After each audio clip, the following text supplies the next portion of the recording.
Want a podcast? Kia ora, I'm Maxine, podcast producer, audio nerd, and founder of Maxine London Creative. Let's explore what it takes to start and maintain a successful podcast. I'll chat with industry experts, podcast hosts, and fellow audio nerds on everything about the wonderful world of podcasting. We'll talk techniques, trends, and top tips to get you started on your podcast journey.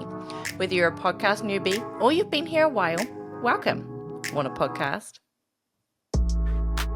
Today, I'm chatting with Marcus Logan, founder of Via Digital, a social media and digital marketing agency that is making waves in New Zealand's podcasting and creator landscape. With a background in brand storytelling and strategy, Marcus has worked with some of the country's biggest shows, including Sports Cafe, Between Two Beers, and the Dom Harvey podcast. His specialty is helping podcasters and creators cut through the noise of crowded feeds and connect with audiences in ways that feel genuine, engaging, and most importantly, memorable. Welcome, Marcus. Thank you so much for joining me today. Thank you for having me. It's great to be here. Can you talk me through a little bit about your background? Like, has social media always been a big part of your work? So I have a degree in journalism, and my first ever job was at a travel journalism magazine. And then from there, I transitioned to kind of more general marketing roles for a wee while. But I actually moved to Berlin in 2018, and I got a job specifically in social media for the first time at a tech startup called Omeo. And that was my first experience in a social media specific role. And that's where I really kind of fell in love with social media marketing and realized how creative you can be, the kind of impact that you can have. And some of the people that I got the chance to work with over in Berlin really inspired me to see the impact that you can have. Prior to that, I'd always used social media a lot. I'd kind of had my own hobby projects where I would use social media to kind of promote music blogs and some of my other kind of journalism side quests. So I was always an avid user of it. But from 2018 is where I really decided that social media was going to be my focus and my real passion. Yeah, and I guess from 2018 till now, social media has evolved quite a bit. So how have you kind of kept up with the ever-changing algorithms?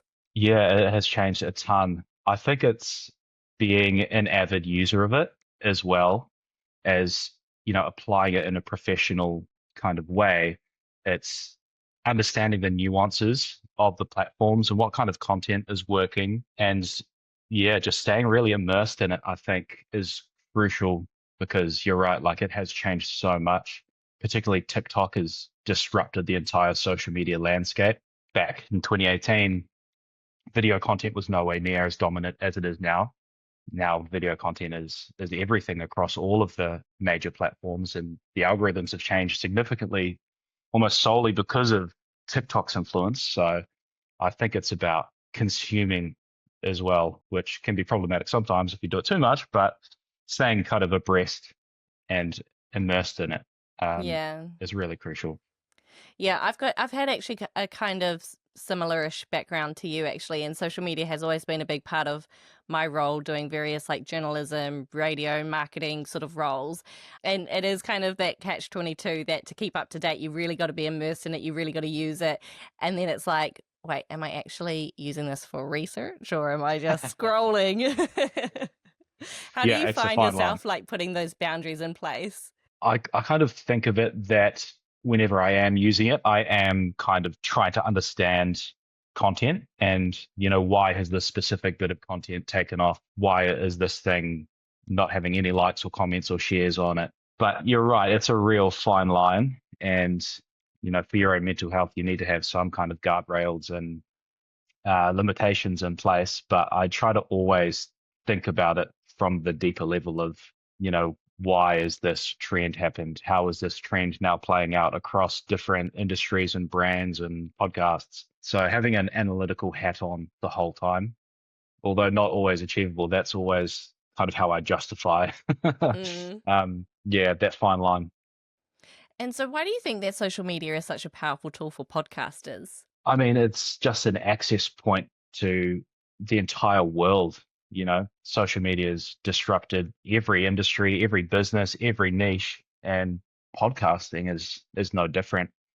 And it lends itself really nicely to podcasting because podcasting is a new form of media that has developed along with social media too. And specifically for podcasting, I think one of the reasons it's taking over the world and is gaining more prominence than traditional media in some instances is because it's this new kind of form of media where it's not gate-kept by big players, big institutions all of the time. And the same is true of social media. Anybody can build a platform, build an audience, over time if they're putting out high quality, interesting content for a very specific audience.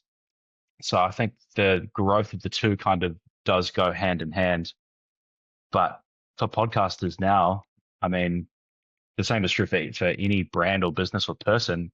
If you post a piece of content that is really genuinely interesting or engaging or funny, it can go on and get, millions of views without even having a large follower base or have been doing it for a long time.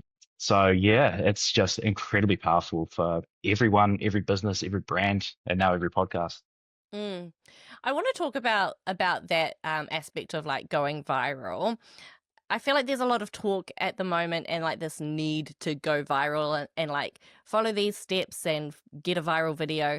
What do you think about this? And like, do you think that to go viral means that you are now successful on social media? I think going viral is great, like it's amazing.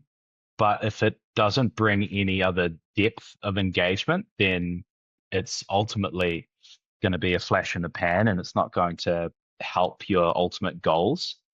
So if you can repeatedly go viral for content that then sparks a deeper engagement with your brand or your podcast or your business, then it's incredible. But I think more important is to be putting out quality content consistently that serves a specific audience, that is providing enough value to that audience that they then follow you, engage with you, and potentially go on and have that deeper interaction, whether it's, listening to the full length podcast that they've consumed a clip of, or if it's going and looking into a business because of a really interesting piece of content. That is far more valuable than just going viral. But if you can consistently go viral with something that is going to drive some depth of engagement with your brand, then it's amazing. But I agree, the obsession with virality, it lacks that kind of nuance. Mm. Do you think that small podcasters realistically can go viral? 100%. Like I mentioned, how TikTok has changed the social media world. Part of the reason it's changed so much is because whenever you open TikTok and now increasingly Instagram, Facebook, YouTube, you don't always see content from people that you follow. You see content from interests that align with your behavior. If a clip or a piece of content really entertains, educates, inspires a specific audience, then there's no telling what that could do, which is a really exciting time for podcasters and brands and anybody that's using social media. Mm. Yeah, I feel like there's been this real shift from previously it was, I need to get more followers, I need to get more followers, like I need to get that follower count up. And now I feel like it's more about the engagement on individual pieces of content rather than that actual follower count. So, how do you think that you can turn that viral moment, that piece of really highly engaging content, into like a long-term growth strategy? It's about, a consistent output of content that still lives in that same realm of the viral piece of content, but part of a wider strategy, where you're distributing high quality content often, and the viral moment hopefully then leads a breadcrumb for people to go and consume those other pieces of content. It needs to be part of a wider vision of socials. And I think if you put out enough quality content over a long enough time span, then you're going to achieve your goals. That time span could be 3 months or it could be, 5 years. The consistency is massive. Yeah. Yeah, the social media space is like, it's really noisy and it feels like this big content machine that you're like always having to feed. How do you, keep up with that consistency that you were saying without like burning out? Yeah. I think working in podcasts is a bit of a gift in terms of having enough content because typically we work in relatively long form podcasts. So a 2 hour podcast episode, there are so many potential bits of content that you can take from that, whether it's 4 to 5 clips throughout the week, whether it's quotes that you could turn into a graphic, whether there's some data points that you could turn into a carousel. I mean, we just approach it through the lens of we have a weekly strategy for our clients where we say, okay, on Sunday night, this promotional trailer is going to go out. Then on Monday morning, there's a graphic that's going to go out announcing the new episode. Tuesday night, there's going to be the next clip, etc. So we have kind of a custom strategy and content rhythm that we have for all of our clients. And I just think there's so much content in podcasts that there's never really any shortage. The hardest part is culling it and saying, okay, these 5 to 6 pieces of content are the strongest from this episode. And we also treat the subject material as potential, new content opportunities too. Like if a certain subject has been the focus of a podcast, we can then take that subject and break down some more information about that in a carousel or into a graphic or a follow-up video TikTok style that's done with a green screen with some research behind it. There's so much content available in podcasts that we never really run out of it. And I think in general, businesses or podcasters or anyone can kind of get hung up on thinking that that content has to be all encompassing, that every post has to be perfect and, touch on all the different points. Whereas content now, we think of it as really niche. One sentence could be a post. 30 seconds of a really, impactful sentence could be a clip. So content is plentiful in the modern social media environment. So then how do you choose which bits to use? That's the hard part. That's the part where you have to think, what moments have the widest appeal to people with the least amount of context necessary? The goal for every single bit of content that we put out is if Joe Blogs down the side street sees your clip pop up onto his algorithm, if he doesn't know your podcast, if he doesn't know the host, if he doesn't know the guest, is he still going to be able to engage or understand that clip or that reel or that carousel? So we always aim for broadest universal understanding and appeal and the least amount of context required to get something out of it.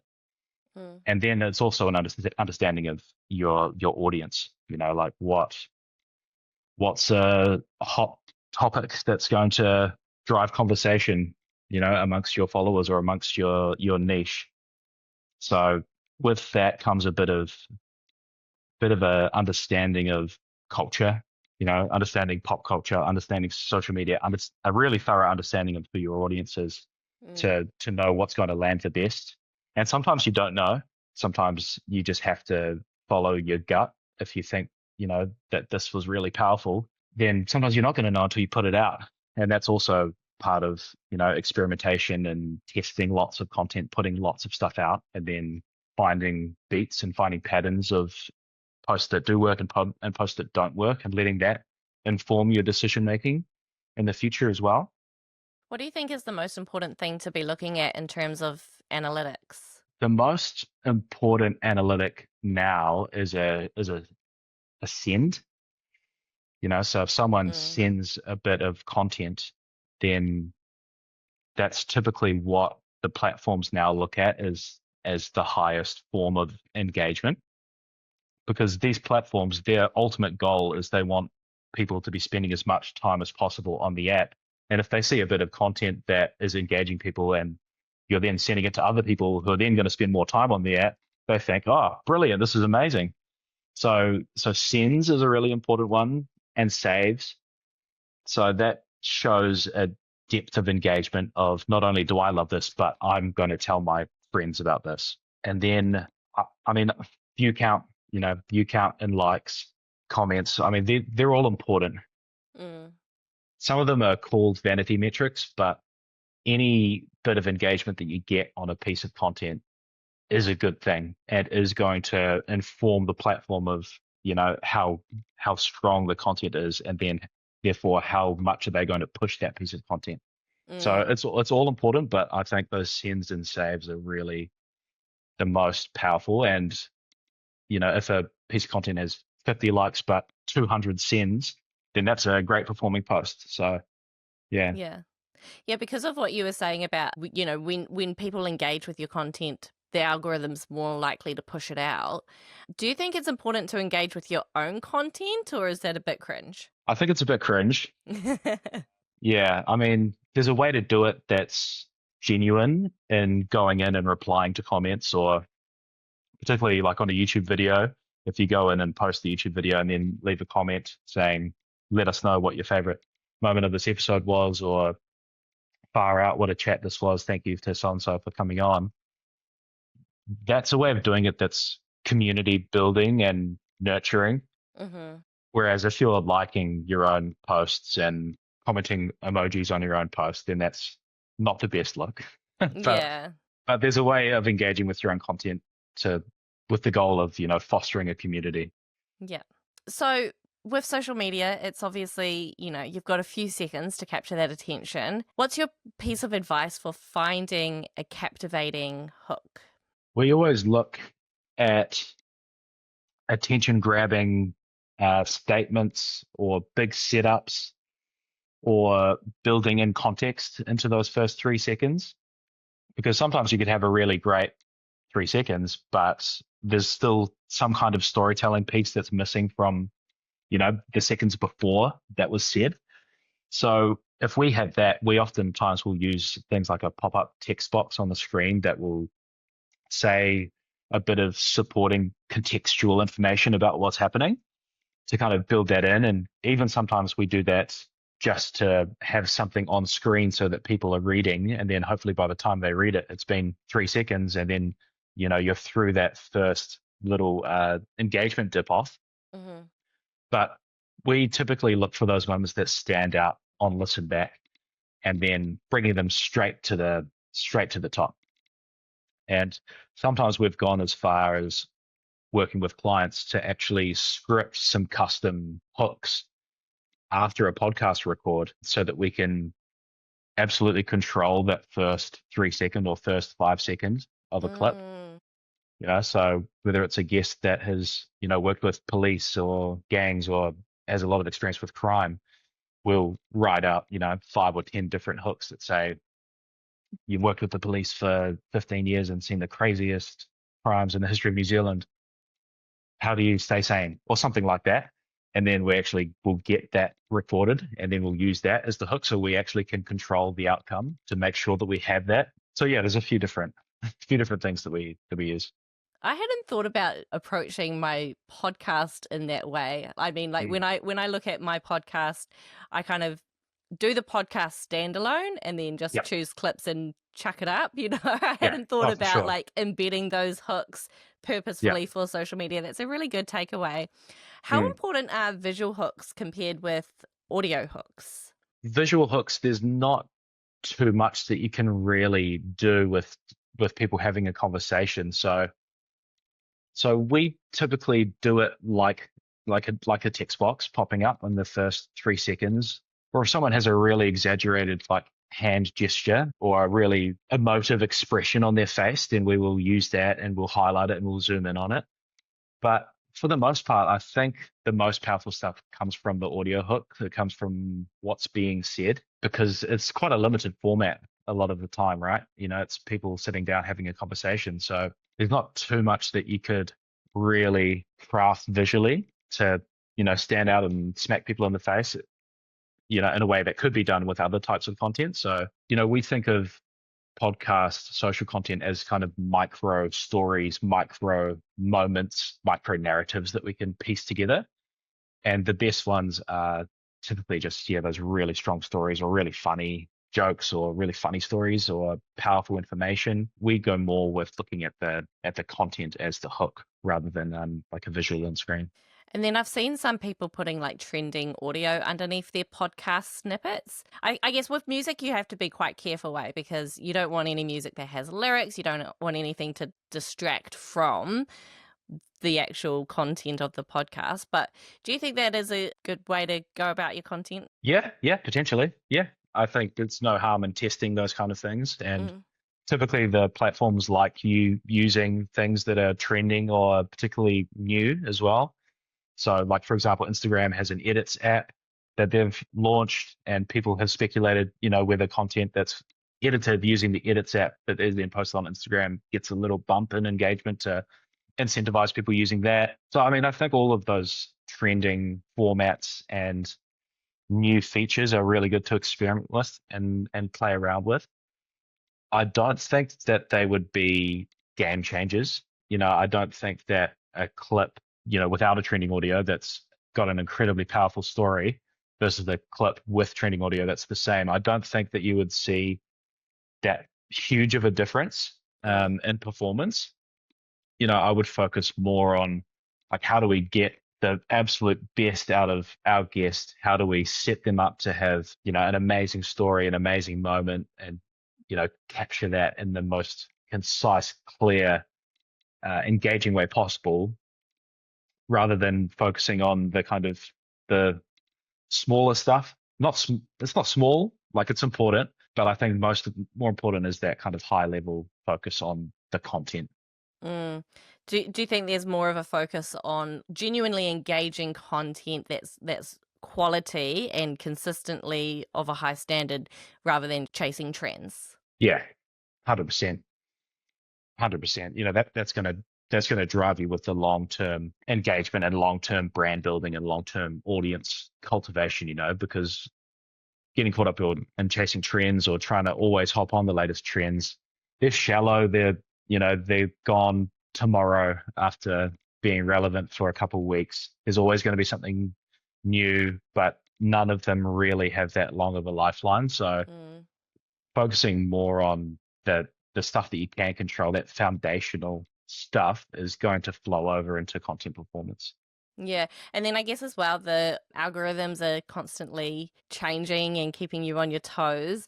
And so it can probably become a bit tiring and like draining. You can get a bit burnt out, I guess, if you're constantly trying to chase the trends rather than just focusing on doing your job and doing it well. Yeah, 100%. And I mean, if there is a trend that pops up that makes sense for you and your brand and your podcast to do, then absolutely do it. But stressing over them and worrying, oh, you see this happening for this brand or this podcast, and then trying to recreate something and stressing out and spending hours doing it is not worth doing. That time is better spent crafting a deeper strategy to just produce better content Yeah. at a high level. Yeah, I know for me and for a lot of my clients, social media is kind of the thing that sometimes gets dropped off. When you're Yeah. busy with your client work, you're busy trying to run your business, you're busy with your podcast and trying to, you get that to a high standard and, continue on with that. And so when you have things on and you're busy and you're getting a bit burnt out, social media can easily be the first thing that kind of drops off. Do you have any sort of tips or advice on how you can kind of keep the momentum going in those moments? Yeah, I think having a strategy can help a lot. Taking the time to lay out a blueprint or a foundational approach to how you're going to create content for social can help so much. Like I said, there's no shortage of content opportunities these days. So I think finding formats that are easily adaptable and easy to create content in bulk can help a ton. AI is great for that, although you don't want your content to just be AI. But as a research assistant or think of it as a marketing assistant, it can help you come up with 100 different post ideas in 30 seconds, and then you can take the ones that make sense and add your unique perspective to those, and then burn the rest of them. Yeah, I think it's just about finding format and then finding the consistency that you want. You don't necessarily need to be posting every day. If you decide on an output that's 2 or 3 posts a week, then that's perfectly fine, and you can still grow and you can still create real impact from that. So yeah, I think it's about having a strategy, figuring out what your realistic output is going to be, finding the formats of what those could be, and then sitting down and creating them in bulk, and then scheduling them out or mapping them out. Mm. So what kind of content is performing the best at the moment? I mean, carousels perform really well, but I think reels are the dominant content format, and short form video is the dominant content format if we're talking about all of social media.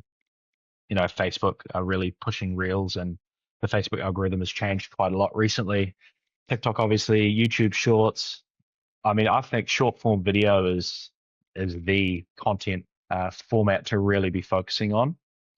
I mean, carousels are great because if somebody sees your carousel and scrolls past it, oftentimes Instagram will have that carousel reappear, but on the second slide or on the third slide. So it does create multiple more opportunities to catch people back on that post. But I love video content and I love short form video. I just think that you have this canvas to, tell a story or capture a moment or share a joke, or it provides such a depth of connection for people. And just considering how fast spread short form video content is going across all the platforms now, I think that is the focus, and that will continue being the style of content moving forward. Mm. Do you think it's important to have a variety of different content types, or if you had a strategy that was just reels, would that be fine too? I mean, I think it would be fine to just have reels, but yeah, I think it's good to have variety. The Yeah. one thing you don't want is people opening their newsfeed and seeing some of your content and then they just scroll past it because they think, seen it before, or same old, same old. So having variety is definitely important. So yeah, breaking it up with images, with text posts, graphics, quotes, carousels. The variety is really important.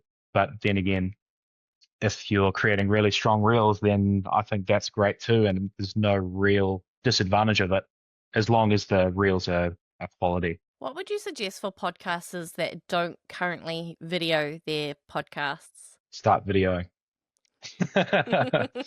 It's tough to make really engaging content for podcasts that is not video, Mm.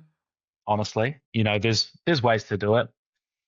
Like you could take the audio and match it to a graphic with subtitles on, or you take the audio and create some AI video to match, or you could just focus on text carousels with content from the episodes. But it's so much harder. Like Mm. video is everything on social media now, and I mean the trend towards video podcasts now is huge. YouTube is now the #1 podcast consumption platform on the planet. Spotify has embedded video, and they're pushing that really hard right now. I'm sure Apple will do something to enter the video space as well. So I think 5-10 years ago, audio only podcasts were the format, but it's changed so much. I mean, I still think there's space for them, like series-based podcasts or true crime podcasts. But even them, I think if they had video, then they would probably perform better as well. Mm. So, I mean, yeah, I just think it's crucial. Yeah, I agree. And 44% of podcast discoverability happens through YouTube as well. And while you can post a static with your audiogram underneath, it's really not going to engage people. Like if you've got an hour-long podcast, people aren't just going to sit there and stare at a picture for an hour, Although what I do say to my clients is if you are stressed out about video, or if that's going to be a block for you, you can just kind of push through with just audio only and maybe think about doing video later when you're feeling a bit more comfortable. Because if it's going to prevent you from doing it, then, you don't have to have it. So if people really don't have video, they really don't feel comfortable having video, what do you think is the best way for them to like go about their content? Yeah, good question. I still would take the same ideology and philosophy of, creating micro stories and micro moments and micro narratives, but Mm, getting creative with how you visually represent those, whether it's mapping out a story with, text and images or graphics across a 10 frame carousel, telling a guest's backstory, their 10 greatest moments, or listing information or data that may have been covered in the podcast in text-based posts, carousels. But it's significantly harder. mm, I think there's no way around that. People use social media to see other people, to connect. We're curious animals. We want to see other people. We want to see other people like us and not like us. We want to hear their stories. We want to see their emotions. We want to feel something. And it's much harder to convey that through just text. yeah. Yeah, I agree. And also going back to something that you said earlier about, we've got an hour, sometimes 2 hours of content in your podcast. You're already doing the thing anyway. It's not that much more work to actually just add the video element. And there's tools like Yeah. Riverside, like Zencaster, like Squadcast that make it so easy these days to edit both the audio and video. I kind of feel like you might as well. Yeah, 100%. And I mean, it's already an intimidating thing to do an audio podcast, right? You still have to put yourself out there. You still have to Yeah. express your opinions, your thoughts, your stories. So just putting your face to that doesn't seem like a huge step, but I mean, I can understand people's trepidations at the same time. But I think if you are really, gung ho on it and you really want it to work well, then you are limiting the potential reach that you could access through visual content on social media. Yeah, I agree. And I think also just in terms of relatability, like you were saying just then, people relate to people. If they can see you and see your guests and engage with you on that visual level, you're just inviting them into the conversation even more so, and inviting them to engage with you. Oh, 100%. Yeah, exactly. It provides you it unlocks a whole nother level of connection. And, Mm, the top creators in the world, their fans almost have like parasocial relationships with the creators. And that wouldn't be able to happen on the same level as just through audio. So yeah, you 100% agreed and 100% right. With YouTube, do you think that just uploading your full episode as it is like, do you think there's kind of more opportunities with YouTube? I think there's more opportunities with YouTube. I mean, it's a pretty hard ask to get someone to watch a podcast with just two people talking. It's not the most visually engaging or interesting medium. So I think any potential opportunities to make that more visually interesting or exciting, I think it's a missed opportunity for a lot of podcasters right now, actually. Like if you watch Diary of a CEO, they're the industry leaders in all things podcasting and all things content. They have so much visually happening throughout their episodes. Like they have a timeline and different chapters that are animated on the bottom of their videos. They bring up stats on the long form video, animated on screen. They cut away to B rolls in the actual episode, which I haven't seen anyone else doing that. And I mean, their YouTube is just exploding. They've got, 12 million subscribers and growing incredibly quickly because I think they have realized that, Mm, you know, if you're asking people to sit down and watch a 2 hour podcast episode, that's a big ask, yeah. and people will do that if the guest is really interesting or if the story is really powerful. But a lot of the time, they're not going to, so giving people giving people like rewards in a way for wanting to watch the episode by added context, information, entertainment, and exciting Mm, things happening on the screen. The more of that you could do, the better. And yeah. even having a really visually interesting background or any opportunities to do that, I think are great. And I think we'll see a lot more of that in the future as well. Yeah, and I hear what you're saying, and it takes me back to like at uni when I was studying film and television, and we were making all these exciting graphics, and but the thing that is making me kind of nervous about that, I guess, is just the amount of work that goes Oh, for into sure. that. Yeah. Especially like the longer your podcast, the more work that is going to be. Oh, And it's definitely. kind of already like quite a grind for a lot of people, like this relentless weekly episode, especially if their podcast is not making them money, or if it's like a passion project or side hustle type thing, or if it's a marketing arm to their business. It can feel like a lot of work to to then go Oh, in for and sure. edit the whole thing and add all these graphics. But I get what you're saying though, because that would make it so much more engaging. And I think that's the difference between Diary of the CEO having like these humongous teams and budgets as well. Oh, 100%. I mean, it's not realistic for 99.9% of podcasters on the planet to be doing it on the level of Diary of a CEO. Absolutely not. But I think what everyone can learn from that is, they are going the extra mile to add something that is inherently visual to a content format that has been primarily audio, Mm, because we are living in this really visual focused world. So yeah, I mean, lower budget versions of that are harder to do, but they also, I mean, yeah, there's other ways that you could kind of achieve those things, whether it's through more creative types of edits or more creative environments to record in, or yeah, I mean, this is something that Rick Solizzo of Sports Cafe always talks about. Like he can't understand that people watch a podcast, yeah. so he's always thinking like, how do we make this a YouTube product because it's an audio product.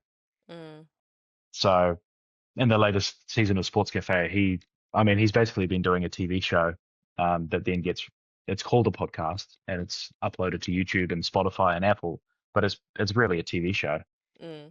and we saw really huge numbers on YouTube because of that, because it's so different to everything else that's happening. Yeah, and I think we're seeing a lot more of these bigger budget podcasts, podcasts with celebrities hosting and, influencers and, all those big budget podcasts. They are kind of treating it more like a TV show that then it's more like video first and then gets transferred Yeah, into audio, just pull the audio out, which I think is it is something to be mindful of, I guess, as podcasting becomes, because it is still a relatively new platform. Like even it's still growing, and there's still quite a significant opportunity for growth. And it's interesting to see just how, on a global scale, at the higher end of things, how yeah, it's evolving mm, to be more like that. yeah, I've also think that with YouTube, maybe a way to make your video more engaging is to just cut it up into like bite-sized clips. So, we talked for maybe 5 minutes about going viral. Maybe that could be one clip, and then, just cut your episodes up for that YouTube platform to make it kind of more bite-sized. yep, yep, 100%. That's another way to go about it. It takes much less buy-in to watch a 5 minute clip than it does to watch a 3.5 hour episode. So yeah, that's a strategy that a lot of channels do. They'll have their full episodes on one channel, then they'll have like a clip channel where they just do 5 to 15 minute grabs, or something that we're increasingly doing for clients too is just taking 10-minute bites and putting that up as a standalone YouTube video, and even injecting ones from a year ago or 6 months ago, Mm. injecting 10-minute grabs from the full length archives as well. Yeah, totally. Yeah, because I mean, content has a really long shelf life on YouTube, much different to the other social media platforms. So sometimes timeliness is not as much of a factor. Yeah. And I think as well, like that idea of bringing back some of the old episodes and kind of giving them new life with turning them into snippets and posting them at a later date is a really great idea, especially if, I've just been thinking about we're approaching Christmas and summertime, and what are some of my clients going to do with their podcasts over that period? Are they going to take a break? A great way that if you do want to take a break, you can keep your podcast kind of alive is to do these sort of like bite-sized snippets from older episodes, or like a best of kind of series. Yeah, 100%. That's something that Between Two Beers do, like we do a lot of. We do re-release episodes from 2 years ago, because also as your audio podcast platforms grow and you get more followers, people aren't necessarily going to gone through all of your old episodes into the archive, especially if you're doing weekly episodes.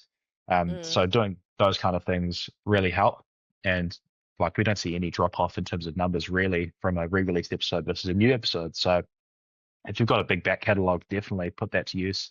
And it's a content source as well, like we were talking about having enough content and not getting burnt out. Every Thursday, you could have a clip from a previous episode that goes up as a Throwback Thursday clip, you know. Um, mm. Social media content shelf life is very small. People have a very short-term memory there. So posting old stuff that may have already been posted can still work really well. Totally. And then you can link to it like in the show notes or whatever and say full episode here and hopefully Yep. get a bit more engagement in those older episodes, especially because it's really good to start your podcast off strong and like launch with some really good episodes. But Yeah. then if your podcast has grown over time, you've got these amazing episodes that half your audience hasn't even listened to because they're so far back in your back catalog. It's really good to like give them some new life and freshen them up. Yep, exactly. And reduces your workload as well. Totally. Helps you, with scheduling and all the logistics as well, gives you a bit of a breather. So yeah, I think it's a great tactic. If someone was starting fresh and had no pre-existing audience to tap into, what would be your advice for building an engaged audience? I think being really clear about who your audience is and what subject matter you're going to focus on, and having that will allow you to frame the way that you build a show, frame the way that you market, frame the way that you approach social media and social media content. I think having that is crucial now because it is busy and it is noisy, so having a clear point of difference is really important. And then in terms of building from the ground up, I think being aggressive with your social media marketing, even you know running paid advertisements on social media for your podcast. So whether that's taking a one clip that's about a really specific topic and then boosting it on Facebook and Instagram and TikTok to a specifically targeted audience that likes fishing and lives in Taupo and Rotorua and age between 25 and 29, and you can be really specific with how you run paid targeted content on social media. So that would be the best way to do it. Obviously, it requires a little bit of budget, although you can run ads pretty cost effectively. Mm, So I think that would be the way to go about it. And then I think it's making sure your content is really high quality, because you only really have one shot at converting a listener or an audience member. Like if you do manage to get someone to click play or click listen on your podcast, it's a very intentional form of media. It's so different to TV or radio, right? So then people's time is so valuable. Everyone's so time poor. Everyone's so busy. So if someone does go out of their way to say, "Hey, I'm going to check this out," it better be good, because otherwise there's no real chance of getting them back. mm, But if it is really good, then you've potentially built a long-term audience member. And then if you are consistently, creating content that's of that quality, that's going to bring some kind of value to them, and you don't stop doing it, you're gonna build an audience. yeah. And then I guess that's where word of mouth would really pick up as well. Oh, I was just listening to this podcast. Yeah, I think you'd really like it and that sort of thing.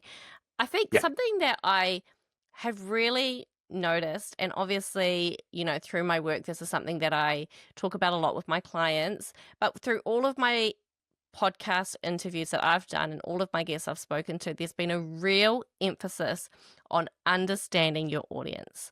I think Mm. that is just so crucial. And then, especially when it comes to those real targeted paid ads, you can get so specific about interests and hobbies and, things that align with the topic of your podcast that's not directly, let's just say you've got a parenting podcast.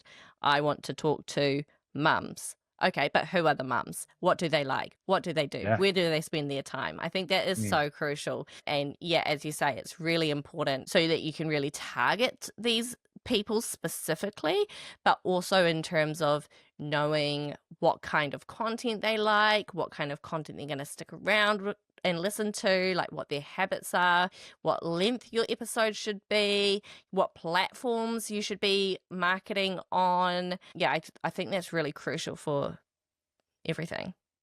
100%. Yeah. And I mean, the great thing about social media too is you've got the whole database of all social media content at your fingertips too. So if you go to TikTok and search, parenting podcast for Australian mums that focus on literacy, you're going to find all of the content that matches that. And then you're able to see, the stuff that performs well and the format that that's in and the tone that that's in and the subtitles that they use and the color palettes that they have and the clips that get the most engagement. What topics are people talking about? There's so much data available. It's incredible. So yeah, you're 100% right. It's like, as a marketer, knowing your audience and understanding people and their behaviors is just absolutely everything. And the same is true of a podcaster, being able to understand that on a deep level. But now it's easier than ever to do that because we have all this technology and we have all of this data that's out there. So huge opportunity. Yeah, absolutely. What do you think is the difference between building an audience and building a community? I think building an audience is it's almost like a one-way relationship. They are listening to you, whereas a community, it's a two-way interaction, right? It's your audience gets the chance to interact with you and you speak to your audience, and then your audience can speak to each other.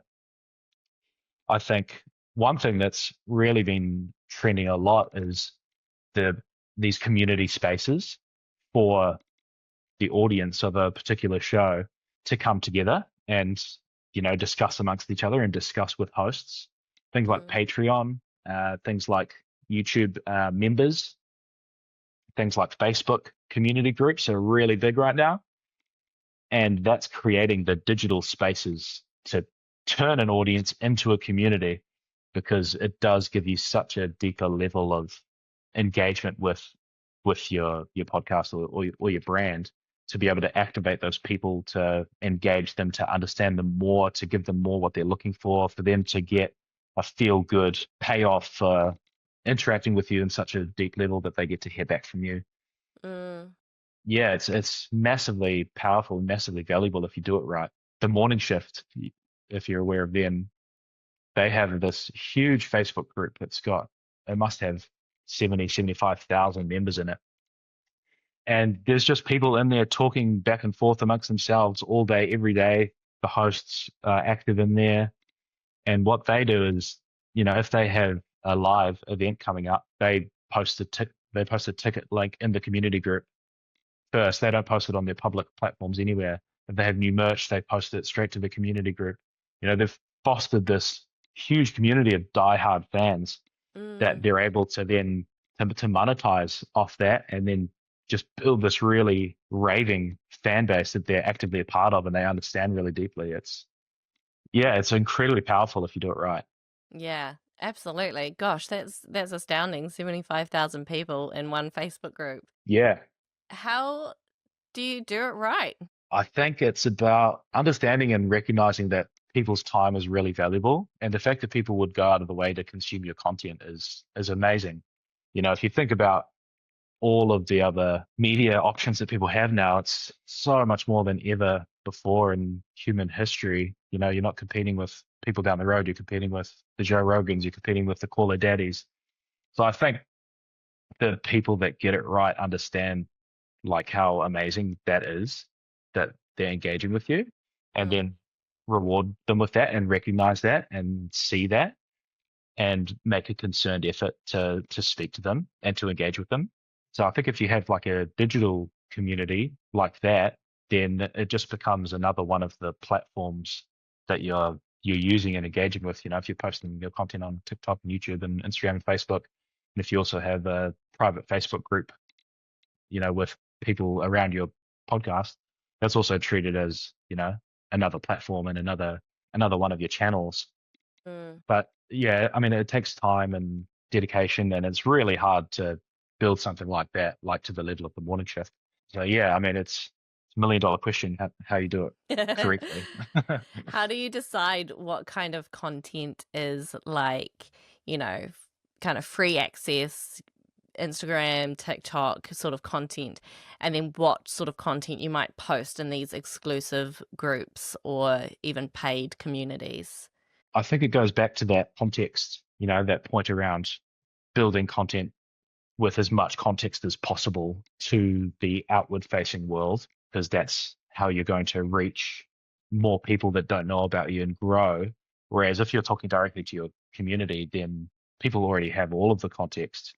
That's how you can build in, inside jokes or behind the scenes type stuff, things that people already know about you and about your brand and who you are. So you can be much more casual and free and not as strategic with how you communicate. Mm. A- And then I think it's just about speaking one to one versus one to many. Your public facing social media platforms is your access to the entire world. So you have to be talking broad and wide and giving people context. Whereas, yeah, the communities, it's people, you know who they are, they know who you are. So it's much more personal. Can you talk to me about the golden ratio of social media?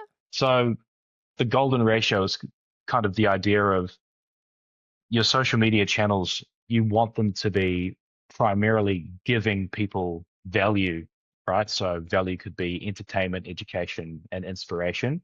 And the golden ratio is that should be 80% of your output on social media. And then 20% of the time you want to be overtly promotional or salesy or asking for something. So you want to be focused on giving as much as you can so that when it is time to ask something, you've built up enough goodwill and enough value and enough respect from your audience that they're actually going to listen. Mm-hmm. Whereas I think most businesses have that backwards. They will fill up their social media feeds with information about their products and their services and product photos and, product launches, but it doesn't typically get much cut through because people don't use social media to be sold to. They don't use social media for brands or for businesses. They use it for people and they want to get some kind of value exchange out of it. Mm-hmm. So that's typically how we talk about the value rules, kind of like, the golden ratio, the 80-20. Yeah, so 80% value giving or inspirational or like educational, entertaining, and then 20%, right, give me all your money. Correct. Correct. And even, the larger the difference, the better, So, I mean, Yeah. 90-10, 95-5. I mean, I think 80-20 makes sense for businesses, Mm-hmm. but most of the time, the more you give away for free without asking anything, the more goodwill you're able to build up with an audience.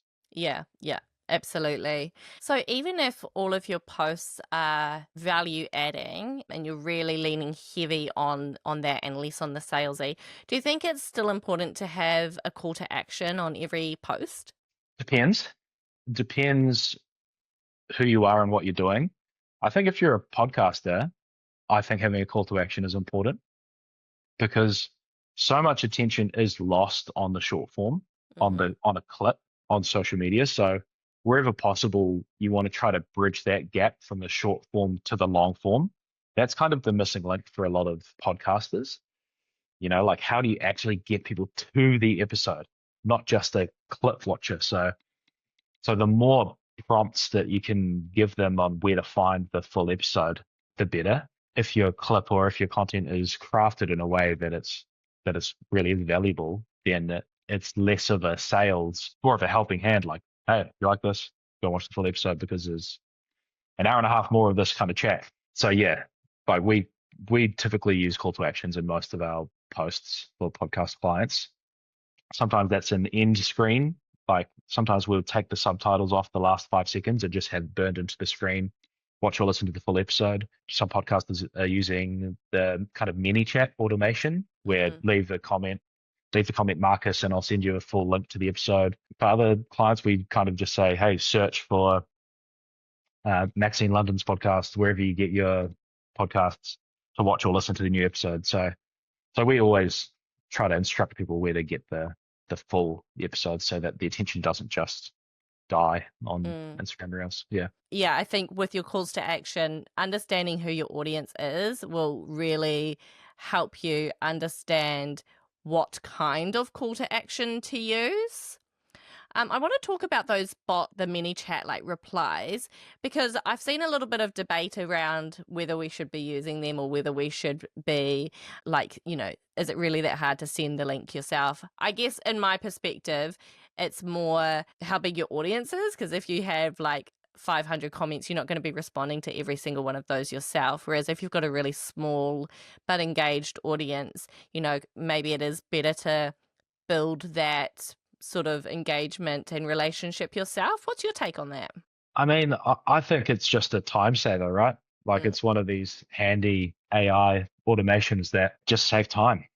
I think I think if that's what you want to be doing, if that's the method to try to convert people to leave a comment, I think it's a no-brainer to use it because, God, it was so time poor, if it can save you 10 minutes every week, like, hey, that's 10 minutes back of your life that technology can, comfortably handle for you. And then if people want to have a back and forth or, reply after that automation and say something about the episode, then that's awesome. That's great. That's the door to, potentially having conversation and nurturing that person into a community member. But yeah, I think we have to take advantage of some of these tools where we can save some time. And I think ManyChat's a pretty good system. Yeah, good point, especially after what we were talking about before about social media sometimes being the thing that falls off when you're feeling a bit burnt out or under pressure.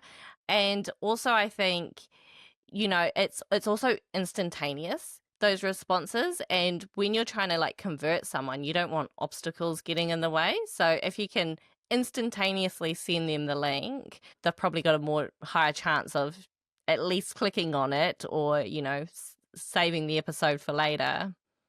Yeah, 100%. I mean, in sales, there's some crazy statistic about, the speed of your reply increases the chance of that deal happening by some crazy percentage. So yeah, exactly. It's instantaneous. You don't have to think about it. Let the technology help you out. So if you could give one piece of advice to independent podcasters to grow their audiences and build community, what would it be? I think really focus on creating the best content that you possibly can for your specific audience, and then use all of the incredible technology we have, like social media, to help that audience find your content. In a nutshell. Yeah, totally. That's great. Well, thank you so much for your time today, Marcus. It's been a really valuable chat. I've definitely learned a lot. Where can people find you and Via Digital if they want to learn more? You go to our website, viadigital.co.nz. LinkedIn is probably the platform I'm most active on, just Marcus Logan. And then on Instagram, Marcus Logan NZ. Sweet. I'll chuck those links in the show notes as well so that they're easy for you to find. How good was that? Thank you again, Marcus. Again, this has been such a valuable chat. I've definitely got some stuff that I've got to work on for my own social media game as well. It's definitely been something that has fallen off the radar for me a bit recently, and I need to get back on track. So you've inspired me to get back into it. Oh, that's amazing. If you found this episode helpful, drop a review. I'd love to hear from you and about what you're enjoying so that I can make more stuff that's relevant for you. And thank you again for listening. I'll catch you next week on Wanna Podcast. Thanks for listening to Wanna Podcast. If you got something out of this episode, give it some love. Subscribe, follow, share it with your friends, or leave a review. It all helps to get this podcast into the ears of those who need it. If you're keen to connect, check out Wanna Podcast or Maxine London Creative on Instagram, or head to maxineLondonCreative.co.nz. Check out the show notes for links. Thanks again for being part of my community. See you next time.